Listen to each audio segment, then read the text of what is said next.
The rhythmic hum of the bus tires on the asphalt was the only constant in a world that was rapidly changing for Anya Sharma. For 3 days, she had watched the familiar, sun-baked plains of her small Texas town bleed into the dense, humid greenery of the American South. Each mile marker was a small death, the shedding of a life she knew for one she could only imagine.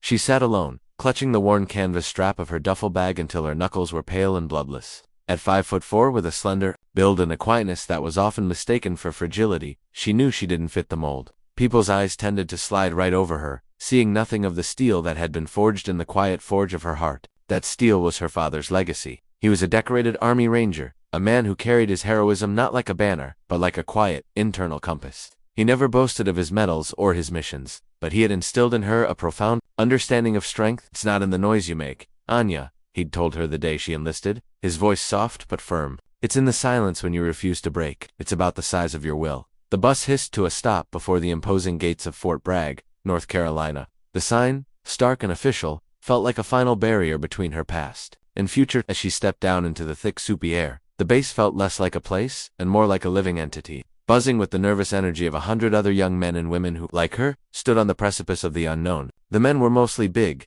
loud and boisterous, already sizing each other up, their laughter and backslapping a thin veneer over their own fear. Anya felt that familiar pang of being an outsider, a ghost in their midst, as they jostled past her. Without a second thought, their chaotic arrival was brought to an abrupt halt by a voice that sounded like it could strip paint from a tank. "Welcome to your new home, ladies and gentlemen." The man was a caricature of a drill sergeant, a solid block of muscle and fury named Sergeant Wallace. His neck was as thick as a utility pole, and his eyes, which seemed to miss nothing, were chips of cold flint. "You are no longer civilians. You are no longer individuals with feelings and opinions. You are maggots, the lowest form of life on this base. And it is my distinct honor and privilege to be the one who will either turn you worthless maggots into United States Army soldiers or send you home crying to your mommies. Do you understand me?" A chorus of yes, Drill Sergeant roared back, ragged and uncertain. Anya was assigned to Alpha Company, and the barracks were a shock to the system. It was a long, sterile room filled with rows of metal bunks, each one a small, unforgiving island in a sea of institutional green. The air was a potent cocktail of sweat, industrial strength, disinfectant, and the metallic temps of collective anxiety. It was here, in this joyless space, that her primary tormentor revealed himself. Corporal Miller was a walking cliché of military arrogance. He was tall, with the chiseled jaw and broad shoulders of a recruiting poster model, and he moved with a swagger that announced his own self-importance. He was constantly surrounded by a small clique of disciples who hung on his every word. When Miller's gaze fell upon Anya, who was quietly trying to make her bunk with the crisp, perfect corners her father had taught her, a slow, condescending smirk spread across his face. He nudged his closest crony, a lanky, smirking recruit named Peters. Well, look what the cat dragged in," Miller announced, his voice booming in the cavernous room. "Did someone's little sister get lost on her way to the Girl Scout cookie drive?" A wave of snickering and outright laughter washed over Anya. A hot flush of shame crept up her neck, but she refused to give them the satisfaction of seeing it. She met Miller's mocking gaze for a brief second, her own expression a carefully constructed blank wall, before turning back to her task. Her deliberate, focused movements, her refusal to engage, seemed to infuriate Miller more than any angry retort. "What's the matter, sweetheart? Cat got your tongue," he taunted, taking a step closer, invading her personal space. His shadow fell over her bunk. "Don't you worry your pretty little head. This is a man's world, but we'll try not to be too rough on you. Wouldn't want you to break a nail before the first inspection?" The first few weeks were a systematic breaking down of the body and spirit. The days began in the pre-dawn darkness, a screaming whistle blast that ripped them from their thin mattresses into the cold, damp air. The physical training was relentless, a Sisyphean cycle of long runs that left their lungs burning, endless. Push-ups on the gritty asphalt, and grueling marches under the merciless North Carolina sun. Anya's body, unaccustomed to such punishment, screamed in protest. She wasn't the fastest or the strongest. During one particularly brutal pack march, carrying 50-pound rucksacks over 10 miles of rolling hills, she felt her legs begin to buckle. The weight was a monstrous living thing on her back, trying to drag her down into the dirt. She stumbled, catching herself just before she fell. Miller, who was jogging nearby with an infuriating lack of effort, slowed his pace to match hers. "Need a hand, princess?" he sneered. The question of performance for his friends?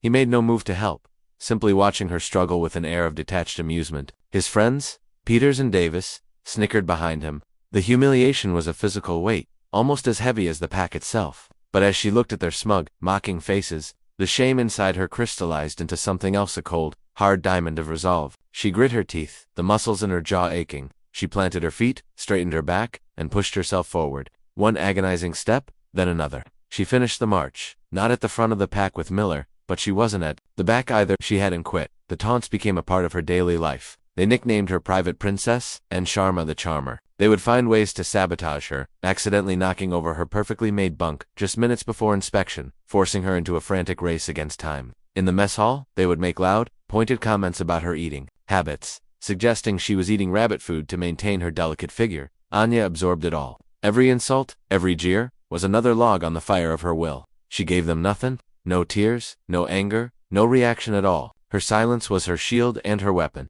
She poured all of that frustrated energy into her training. In the evenings, when others were writing letters home or playing cards, she was in the common room, her face buried in military field manuals. At night, long after lights out, she would lie in her bunk, practicing disassembling and reassembling her rifle by touch alone, until the cold, hard pieces felt like an extension of her own hands. While Miller and his crew relied on their natural athleticism and brawn, Anya was building a foundation of knowledge and perfect technique. One blistering afternoon, Sergeant Wallace herded Alpha Company onto the main training field, the sun beating down with the physical weight. "Listen up, you miserable maggots," he roared, his voice silencing the groans of exhaustion. "In 3 days, you will face your first true test as a company. It is a rite of passage at this base. We call it the Gauntlet." A nervous murmur rippled through the ranks. The Gauntlet was the stuff of legend, a brutal obstacle course, whispered about in hushed, fearful tones. It was designed not just to test them, but to break them, to weed out anyone who didn't have the grit to belong there. It involved scaling impossibly high walls, crawling through thick, claustrophobic mud pits under nets of barbed wire, navigating a treacherous rope bridge over a deep ravine, and a final, lung-searing sprint. "This isn't just about passing," Wallace continued, his flinty eyes scanning the sun-scorched faces of the recruits. "This is about excellence. The recruit who completes the gauntlet with the fastest time will earn a special commendation from the base commander and a 3-day weekend pass. It's a chance to prove what you're really made of." Anya's heart began to hammer against her ribs, a frantic drumbeat of anxiety, and, beneath it, a flicker of fierce hope. This was it. This was her chance to answer all the taunts, to shatter the box they had put her in. She could feel the weight of their collective doubt, a suffocating blanket. Then, a single, loud, obnoxious laugh cut through the tense silence. It was Miller. He was staring directly at her, a wide, mocking grin plastered on his face, as if she had just told the funniest joke in the world. His cronies, Peters and Davis, immediately joined in, their braying laughter a chorus of utter disbelief. The message was brutally clear. The very idea of her competing, let alone succeeding, was laughable. They saw her as a guaranteed failure, the first one who would wash out in tears. Sergeant Wallace's eyes narrowed at the display, but he remained silent, letting the scene play out. Anya didn't flinch. She didn't look away. She simply held Miller's gaze, her own eyes devoid of fear or anger. Instead, they held a look of pure, unadulterated, ice-cold determination. It was a silent promise. The laughter slowly died down, the sound awkward in the sudden stillness. The challenge hung in the humid air, thick and heavy. Miller's smirk was still there, but for the first time. As he looked into her unwavering eyes, a flicker of something else was there too, a tiny, almost imperceptible seed of doubt. He had thrown down the gauntlet, and Anya Sharma, the girl no one saw, had just picked it up. The 3 days before the gauntlet were a crucible of tension. The barracks of Alpha Company, usually filled with the dull drone of exhaustion and homesickness, now crackled with a new, nervous energy. This energy was fueled almost entirely by Corporal Miller. He moved through the barracks like a conquering hero returning from a war he hadn't yet fought. His victory was, in his mind, a foregone conclusion, and he missed no opportunity to remind everyone of it. "That first wall, it's a step stool," he'd boast to his captive audience of followers, loudly enough for Anya to hear from across the room. "The cargo net, I'll climb it so fast I'll get friction burns. And that rope bridge, a nice little tightrope walk to stretch the legs before the final sprint." He would punctuate these pronouncements with a pointed look in Anya's direction, a smirk playing on his lips. "Hope you're not afraid of heights, Sharma, or mud, or a little bit of a challenge. We can have the medic standing by with smelling salts." Anya's response was a profound and infuriating silence. She had built a fortress inside herself, and his words were nothing but pebbles thrown against its walls. She had her own rituals, her own secret preparations. While Miller and his crew spent their free time engaged in loud-mouthed speculation and posturing, Anya became a student of the course. It was strictly off-limits for practice, but no one said she couldn't observe. She would find a spot at the edge of the training grounds, partially hidden by a stand of pine trees, and she would watch. For hours, she studied the way the sun hit the high wall, noting which handholds would be slick with morning dew and which would be baked dry by the afternoon. She memorized the layout, the distances between obstacles, the slight inclines and declines of the terrain, She wasn't just planning to run the course, she was mapping a campaign. Her evenings were spent not in the barracks, but in the small, quiet sanctuary of the base library. She checked out books that made the other recruits, snicker textbooks on kinesiology, physics, and engineering. She read about the principles of leverage and how a smaller body could generate surprising force.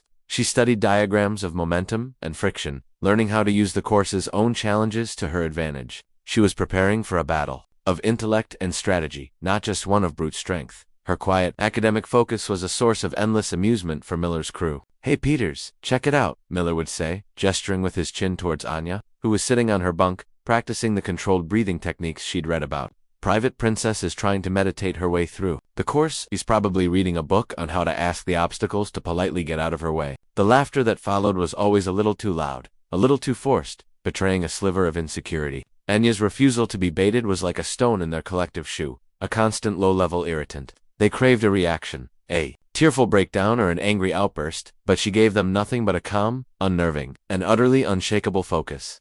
The morning of the gauntlet arrived on a wave of gray, overcast gloom. A damp chill clung to the air, a stark contrast to the fiery anxiety burning in the recruits' stomachs.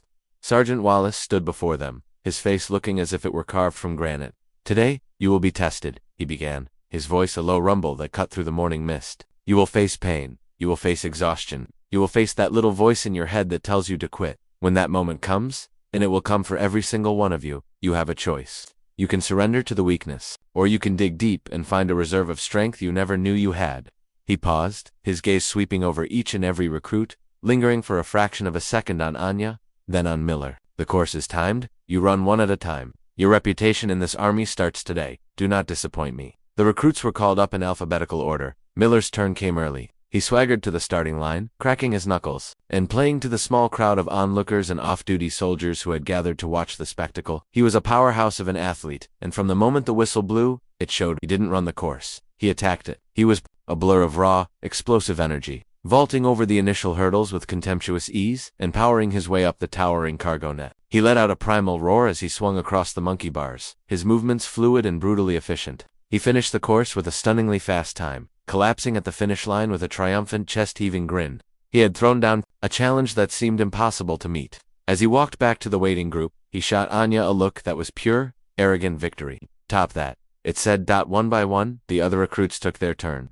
The gauntlet began to claim its victims. Some performed admirably, others struggled, and a few had to be pulled from the course, their bodies or their spirits utterly broken. The mud pit, with its thick, cold, energy-sapping sludge, defeated several. The high wall, a sheer 12-foot vertical challenge, proved to be the end for others, their scraped and bleeding fingers, unable to find a purchase. With each passing recruit, the atmosphere grew more tense, and Miller's time looked more and more unbeatable. Finally, after what felt like an eternity, Sergeant Wallace's voice boomed across the field. "Sharma, you're up." A hush fell over the group. All eyes, a mixture of pity, morbid curiosity, and outright scorn, turned to Anya as she walked to the starting line. She looked even smaller and more fragile next to the imposing brutalist structure of the course. Miller folded his arms across his broad chest, a smug, expectant look on his face. This was the moment he had been waiting for, the grand finale of his weeks-long campaign of mockery. This would be the public, undeniable proof that she didn't belong. Anya took her place, her eyes fixed forward, seeing nothing but the path ahead. She took a deep, centering breath,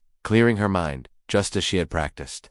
The world seemed to narrow, the jeers and whispers of the crowd fading into a dull, distant hum. There was only her, the course, and the silent, ticking clock of the stopwatch in Sergeant Wallace's hand. "Go!" yelled Wallace. Anya didn't explode off the starting line like Miller had. Her start was measured, controlled, a study in conservation of energy. She approached the first set of hurdles, not with brute force, but with a precise, almost dance-like rhythm, her feet seeming to skim the ground. She was pacing herself, running her own race. When she reached the cargo net, instead of just muscling her way up, she used her lighter frame to her advantage, finding a rhythmic, swinging motion that propelled her upward with surprising, almost startling speed. Miller's smirk began to falter, replaced by a look of mild, grudging confusion. She reached the monkey bars. This was the great equalizer, a pure test of upper body, strength and grip. Her hands were smaller, her grip less powerful than the men who had gone before her. She swung to the first bar, then the second. Her rhythm was good, her focus absolute. But on the third bar, her hand, slick with sweat, slipped.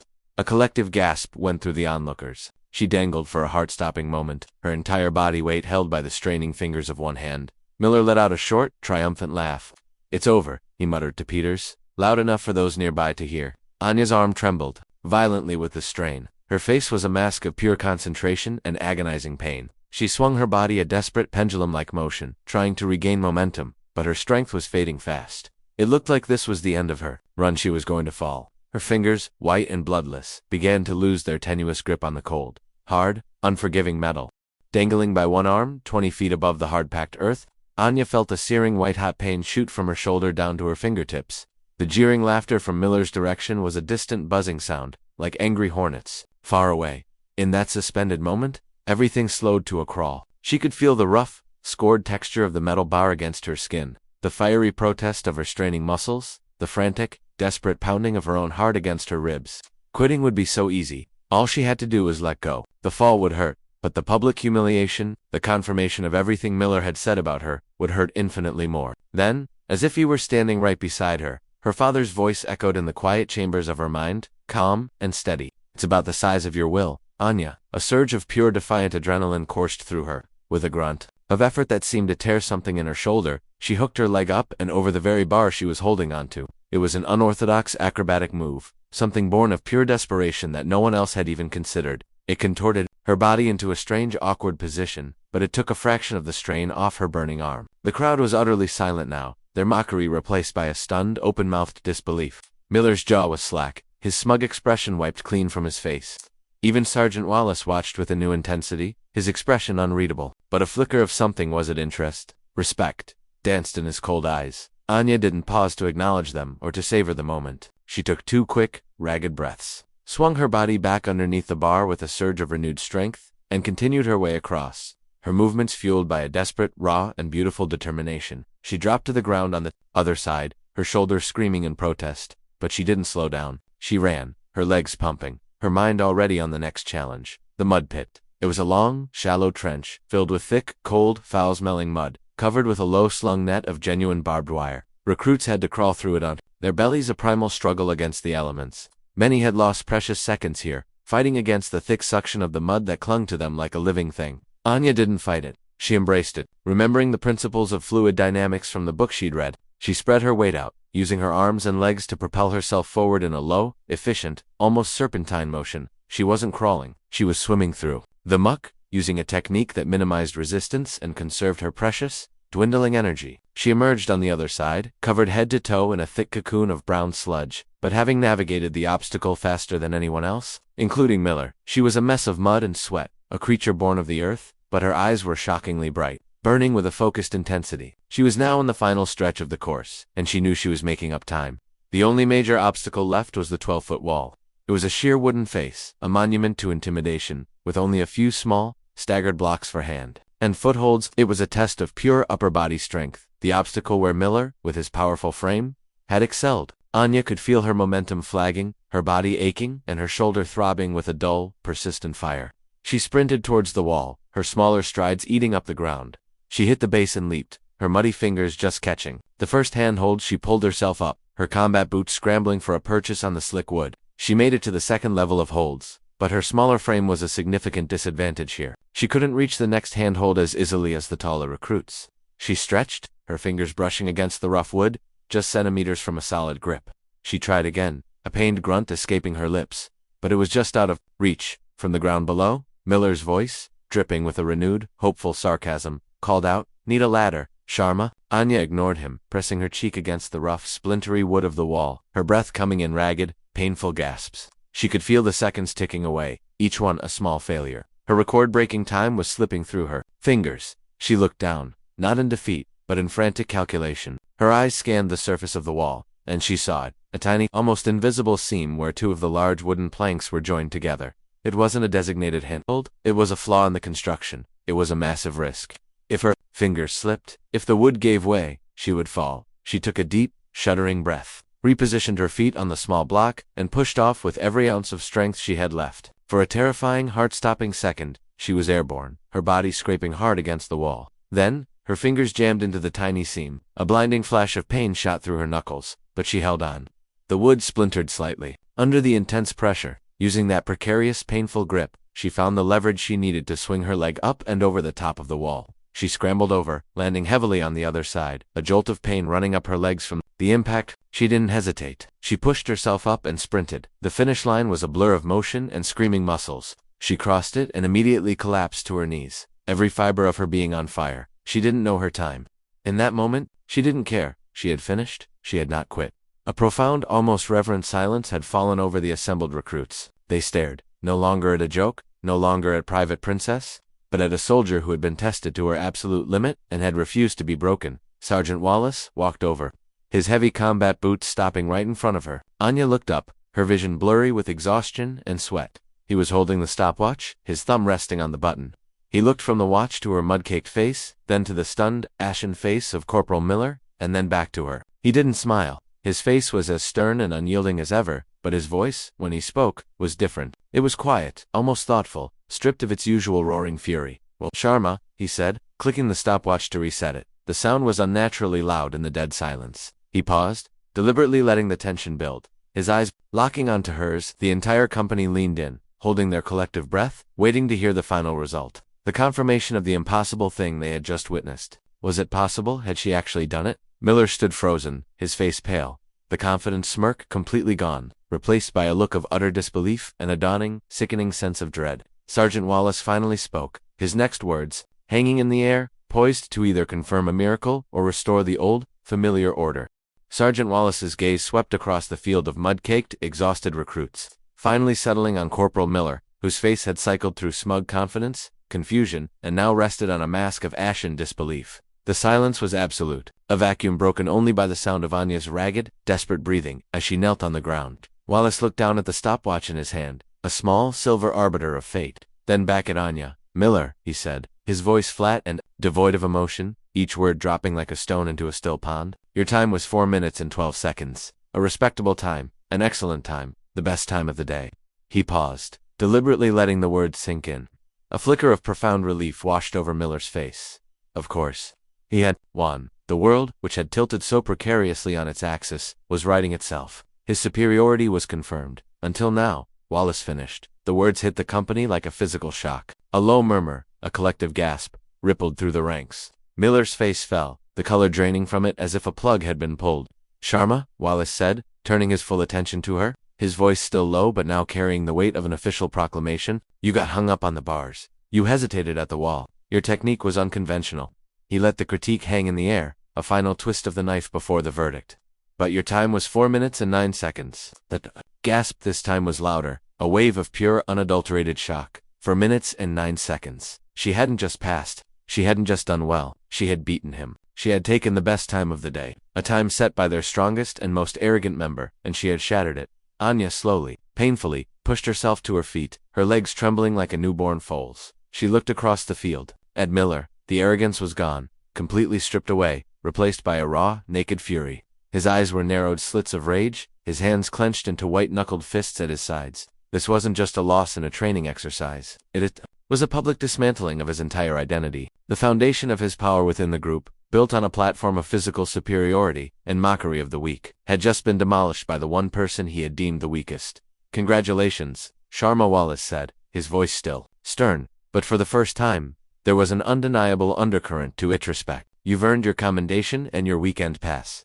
He then turned his flinty gaze to the rest of the stunned company. "Let this be a lesson to all of you. Strength is not just about the size of your muscles or the volume of your voice. It is will, it is intelligence. It is refusing to quit when every single part of you is screaming to do so." Dismissed. The recruits dispersed, but they moved differently. The usual loud, boisterous chatter was replaced by quiet, stunned conversations. They kept glancing at Anya, their eyes filled with a new, confusing mixture of awe and respect. They had all witnessed the same thing, but their minds were struggling to process it. The girl they had dismissed as a lightweight, a joke, had just outperformed their champion. Anya walked back toward the barracks, every muscle in her body a symphony of pain, but her spirit was soaring. The path seemed to clear for her. No one jostled her. No one made a snide remark. For the first time, she wasn't invisible.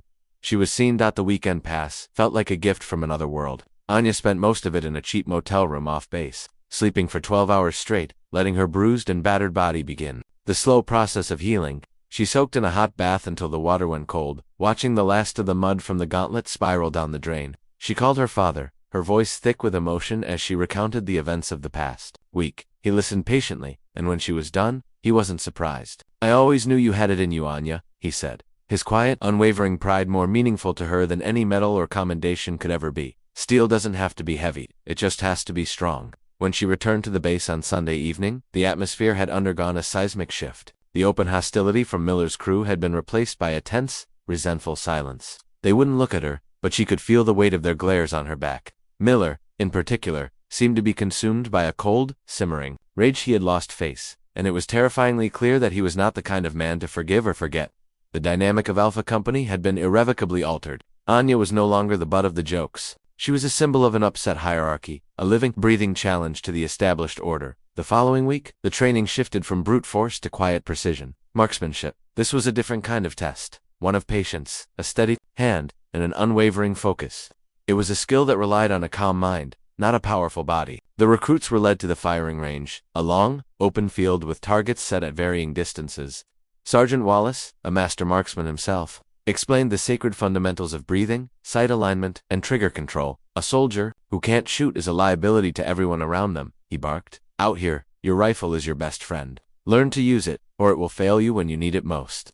Anya took to it as if she were born for it. Her quiet patience and her meticulous, detail-oriented nature were perfectly suited for the discipline of marksmanship. Her breathing was slow and steady, her hands firm, her focus absolute. Her shots were consistently grouped in tight, neat clusters in the center of the target. Miller, on the other hand, was unraveling. His simmering anger was making him impatient and sloppy. He was snatching at the trigger, flinching in anticipation of the recoil. His shots going wide and peppering the dirt around the target. He grew more and more frustrated with each missed shot, his performance suffering under the weight of his own fury. He kept glancing over at Anya's target, which was riddled with holes right in the bullseye, and his jaw would tighten until the muscles stood out in sharp relief. The final test of the week was a timed shooting drill. Recruits had to run a short distance to a firing point, drop to a prone position, and accurately hit 5 separate metal targets in the shortest time possible. It was a test of speed, accuracy, and, most importantly, composure under pressure. Miller, desperate to reclaim his shattered dominance, went first. He was fast,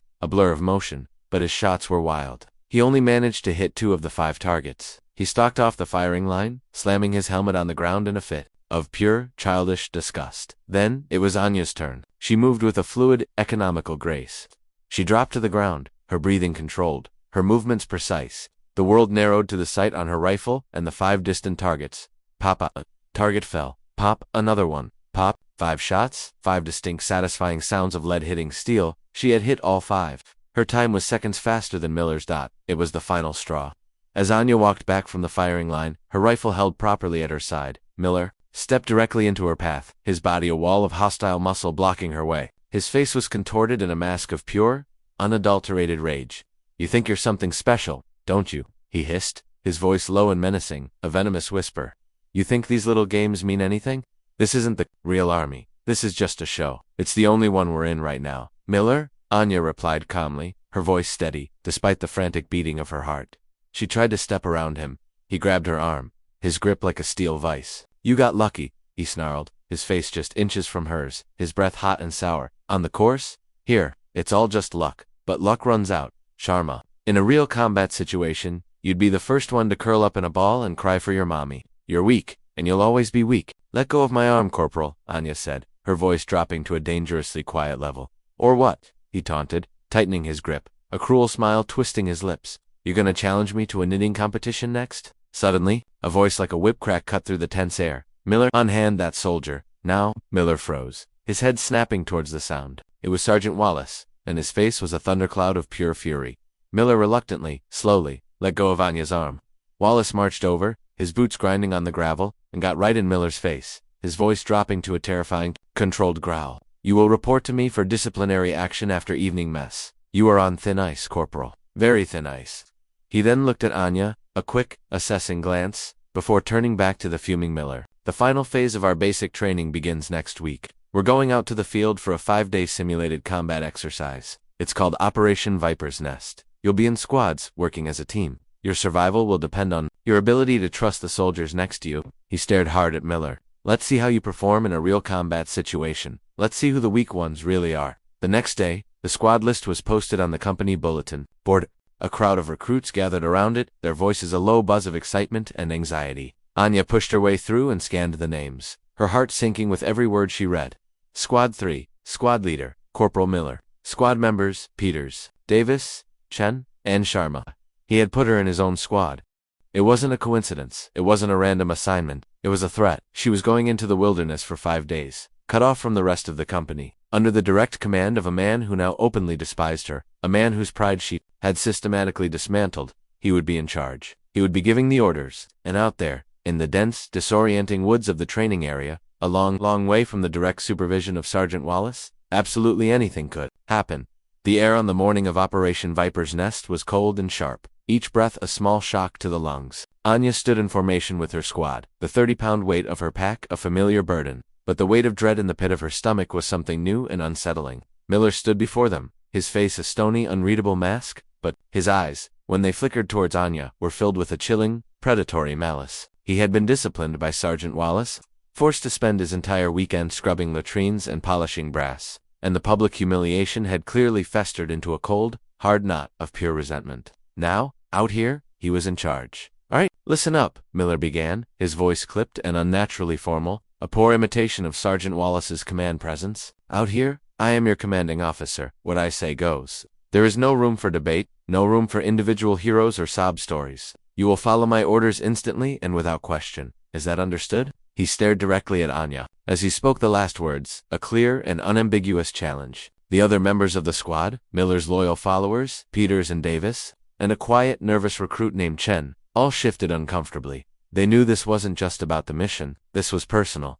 The objective of the exercise was a classic field test: navigate through 20 miles of dense, unforgiving forest, locate a hidden enemy encampment, retrieve a specific piece of intelligence, a locked metal briefcase, and make it to a designated extraction point, all while avoiding roving enemy patrols played by seasoned soldiers from another company. It was a comprehensive test of navigation, stealth, endurance, and, most critically, teamwork. From the very first step, Miller made it brutally clear that Anya was going to pay for her success. Before they even left the staging area, he performed a squad equipment check. He went through each soldier's pack, and when he got to Enya's, he pulled out the squad's spare radio. It was a bulky, awkward piece of metal, a relic from a previous generation of equipment, and it added a punishing 20 pounds to her load. "Wouldn't want our record breaker to get bored," he said with a cruel, thin-lipped smirk. "You're so strong, I'm sure you won't even notice this." Anya said nothing, simply meeting his gaze with her own steady one as she adjusted the straps on her overloaded pack, settling the extra weight onto her already aching shoulders. The first day was a grueling, pointless march. Miller set a blistering pace, clearly trying to wear Anya down, to force her to fall behind and give him a reason to discipline her. He deliberately chose the most difficult routes, ignoring the clear paths on the map, and instead taking them through the thickest parts of the underbrush, up steep, muddy inclines, and across thigh-deep, freezing streams. Every time Anya stumbled on a loose rock or slowed to catch her breath, he would make a loud, sarcastic comment for the benefit of the others. "Keeping up, Sharma. Don't want to hold back the team with your little legs." The others in the squad were torn. They were loyal to Miller, their established leader, but they were also suffering from the punishing, pointless pace. By nightfall, everyone was utterly exhausted, their muscles screaming, but Anya, despite the extra weight and the constant verbal harassment, was still on her feet, her expression a tight mask of weary determination. That night, as they set up a cold camp, fires allowed to avoid detection, Miller assigned the watch schedule. He gave Anya the first watch, from 2200 to midnight, and the last watch, from 0400 to 0600. It was a classic tactic for punishing a soldier, giving her the two most difficult slots that would ensure she got the least amount of sleep. "Need you sharp, Sharma," he said, the lie thin and transparent. "You're our star player, after all." Anya simply nodded, taking her position at the edge of their small, dark perimeter. The woods were a living, breathing entity. At night, alive with sounds, the snap of a twig that could be an enemy footstep, the hoot of an owl that could be a signal. Every shadow seemed to hold a threat. It was a long, cold, and profoundly lonely night. The next day, things went from bad to worse. They were navigating through a particularly dense and featureless part of the forest when Miller, who was leading with the map and compass, suddenly stopped. He looked at the map, then at the surrounding trees, a look of blatant confusion on his face. He turned the map upside down, then back again, as if hoping the landscape would rearrange itself to match his expectations. Peters, his loyal number 2, asked nervously, "What's wrong, Corporal?" "Nothing," Miller snapped, his pride stung. "Just double-checking our position." Standard procedure. Anya, who had been studying her own copy of the map every time they paused, knew exactly what was wrong. They were miles off course. Miller, in his arrogant haste, had taken a wrong turn at a fork in a stream about an hour back. She hesitated for a moment, a war raging inside her. Correcting him would be a direct challenge to his already fragile authority, but their mission, and more importantly, their safety, was at stake. "Corporal," she said, her voice quiet, but clear, cutting through the tense silence. "I think we should have turned left at that large moss-covered rock formation we passed. According to my map, this heading is taking us directly into a swampy area." Miller's head whipped around, his eyes blazing with fury. "Are you questioning my leadership, Sharma?" he demanded, his voice rising. "No, Corporal. I'm questioning the map," she replied evenly, holding his gaze. "I am the squad leader. I read the map. We go this way," he said, jabbing a rigid finger in the direction he had chosen. He then turned to the others, a sneer on his face. "Let's go. Our little navigator seems to think she knows better than all of us. Let's see where her map reading gets us." He stalked off, and the others, after a moment of uncertain hesitation, followed him like sheep. Anya, with a sinking feeling in her stomach, had no choice but to fall in line. But an hour later, they were ankle-deep in stagnant, foul-smelling water. The solid ground had given way to a treacherous, sucking bog. Every step was a monumental struggle against the thick, greedy mud. The air was thick with clouds of biting insects, and their progress slowed to a painful crawl. It was exactly where Anya had predicted they would end up. The other squad members were now looking at Miller with open, undisguised frustration. His arrogant mistake had cost them valuable time, energy, and morale. Miller's face was dark with a toxic mixture of fury and embarrassment, and all of it, illogically, was directed at Anya. In his twisted mind, it was her fault for being right. That evening, the tension in the camp was explosive. Miller's authority was slipping, and he knew it. He needed to reassert his dominance, to remind them who was in charge. As they were setting up their perimeter for the night, he called Anya over. "Sharma, I need you to do a perimeter check. Go out about 200 yards, do a full circle of our position, and report back. Make sure there are no enemy patrols nearby." It was a strange, unorthodox order. They were supposed to be maintaining strict noise and light discipline, and sending a single soldier out alone into the pitch-black woods was a huge, unnecessary risk, but it was a direct order. "Yes, Corporal," Anya said, her voice betraying no emotion. She checked her rifle, grabbed her compass, and, with a final, steadying breath, melted into the oppressive darkness of the forest. The woods were a different, more intimidating world at night. Anya moved slowly, carefully, every sense on high. Alert, she used the thick trunks of the trees for cover, her steps preternaturally silent on the damp, mossy earth. She completed the wide circle of their camp and was about to head back when she saw it. A tiny, almost imperceptible flicker of light through the trees, about half a mile to the north. It was a small shielded light, the kind a disciplined enemy patrol would use to read a map. This was it. This was the intelligence they were looking for. She was faced with a critical choice. She could go back and report to Miller, who would likely take the credit for her discovery, or, worse, dismiss her observation as a figment of her imagination. Or she could investigate herself, confirm the enemy's position, and gather the intel they needed to complete the mission. It was a massive risk. Going off on her own was a serious breach of protocol, but the mission came first. She made her decision. She would go closer. She moved with the stealth of a ghost, using every bit of her training, every shadow, every sound to her advantage. As she got closer, she could hear the low murmur of voices. She dropped to her belly and began to crawl the final 100 yards to the edge of a small, natural clearing. There, in a well-hidden camp, were 5 soldiers, the enemy, and in the center of the camp, sitting on a wooden crate like a holy grail, was the locked metal briefcase. Her heart pounded against her ribs. She had found it. She watched for several minutes, her mind a camera, recording their positions, their patrol patterns, their number, the types of weapons they carried. She had everything she needed. It was time to go back. She began to crawl backward, moving with painstaking, agonizing slowness. She was almost clear, almost back in the safety of the deep woods, when her boot snagged on an exposed root. A dry twig under her knee snapped, the sound as loud as a gunshot in the preternatural quiet of the night. Instantly, the voices in the camp stopped. A powerful flashlight beam cut through the darkness, sweeping across the trees with terrifying speed. "Who's there?" a sharp voice called out.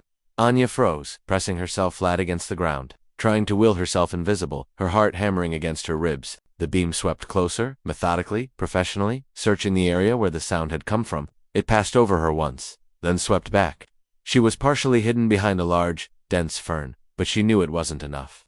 The light was coming directly towards her. In a matter of seconds, the white-hot beam would fall upon her, and she would be caught. The brilliant white beam of the flashlight sliced through the oppressive darkness, inching closer and closer to Anya's hiding spot. Her mind raced, a frantic torrent of calculations and consequences. If she was caught, the mission was an instant failure. She would have disobeyed a direct order, abandoned her post, and single-handedly jeopardized the entire exercise for her. squad, Miller would have everything he needed to see her washed out of the program for good. His smug predictions finally, devastatingly, proven true. The light paused, hovering just a few feet from her position, the halo of its glow illuminating the leaves of the fern she was hiding behind. She held her breath until her lungs burned, every muscle in her body tensed and rigid. This was it. Then, from the direction of her own camp, a loud crash echoed through the woods, followed by a string of distinctly audible, clumsy curses. It was the unmistakable sound of someone tripping and falling, knocking over a piece of metal. Equipment. The flashlight beam in the enemy camp immediately snapped in that direction, away from Anya. What was that? One of the enemy soldiers whispered loudly. Another voice replied, a little shakily, probably just a deer. Stay sharp.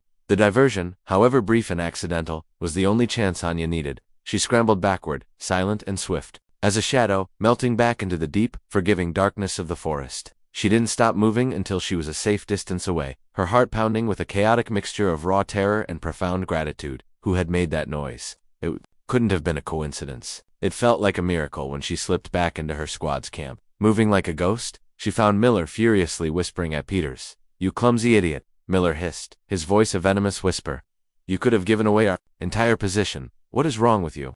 Peters looked flustered and apologetic. I'm sorry, Corporal. I tripped over a root in the dark. Anya realized with a sudden, shocking jolt of clarity that Peter's oafish clumsiness had just saved her from certain discovery. She approached Miller, her face a carefully constructed neutral mask. Corporal, I have a report. Miller turned to her, his eyes narrowed with suspicion. What is it, Sharma? Anya quickly, quietly, and efficiently detailed everything she had seen. The enemy encampment, the 5 soldiers, their precise location on the map, their patrol patterns, and, most importantly, the briefcase. She deliberately left out the part about the twig snapping and her near-fatal discovery. Miller listened, his expression shifting from suspicion to a greedy, calculating look. This was it. This was his ticket to success. A way to salvage his bruised ego and emerge from the exercise a hero. All right, he said, a new, decisive authority in his voice.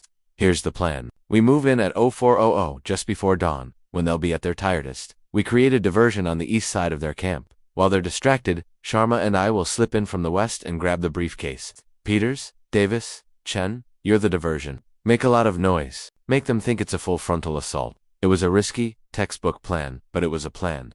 As the squad prepared in the darkness, checking their gear and blackening their faces, Anya felt a strange sense of deep unease. Miller was putting her on the most critical part of the mission, right alongside him. Was it because he had finally come to trust her skills? Or was it for another, more sinister reason? At 0400, under the cover of a moonless, starless sky, they moved out. The diversion team, led by Peters, circled around to the east, while Anya and Miller crept silently towards the west. As they crawled the final 200 yards towards the enemy camp, the sounds of the diversion began: shouts, the rattling of gear, and even a few blank shots fired into the air. The enemy soldiers, as predicted, scrambled from their tents and moved to investigate the noise. The camp was left with only a single guard, nervously pacing near the fire. Now, Miller whispered, his voice tight with excitement, they slipped into the camp, as silent as 2 ghosts.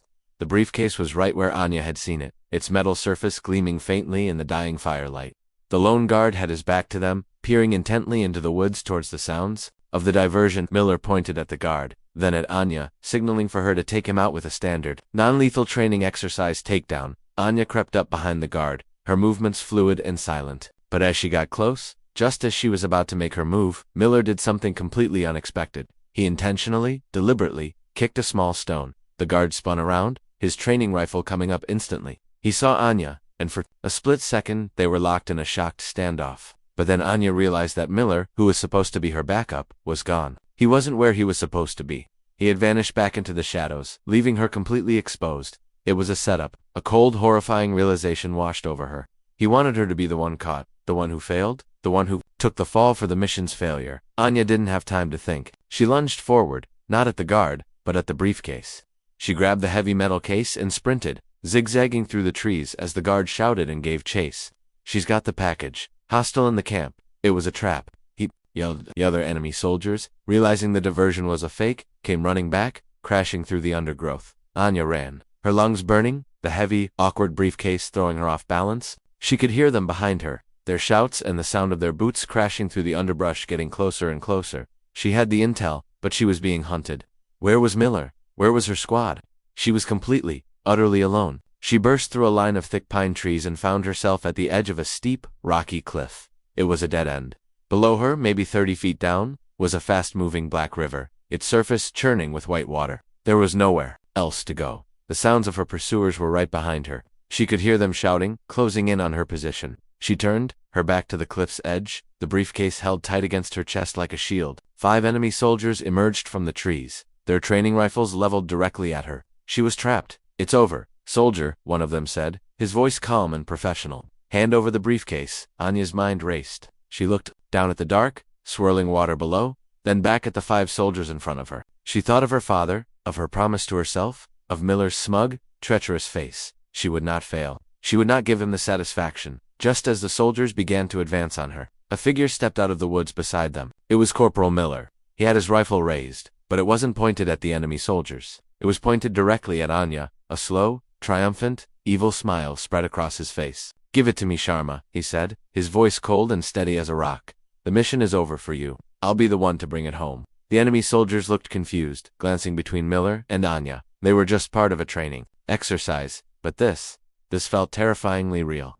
Anya stared at Miller, the sheer, stunning audacity of his betrayal, hitting her with the force of a physical blow. He had set her up to fail, and when that didn't work, he had simply waited for her to do all the hard, dangerous work, and was now going to take the prize, leaving her to be captured and disgraced. She was caught between a cliff, a river, a squad of enemies, and a traitor from her own team. There was no escape. With Miller's rifle aimed directly at her heart and the enemy closing in from the side, Anya took one last look at the briefcase. In her hands, she thought about everything that had led her to this single, impossible moment. She looked Miller dead in the eye, her own expression a cold, hard mask of pure defiance. Then, without a word, without a moment of hesitation, she turned and leaped off the cliff into the raging, black, unforgiving water below.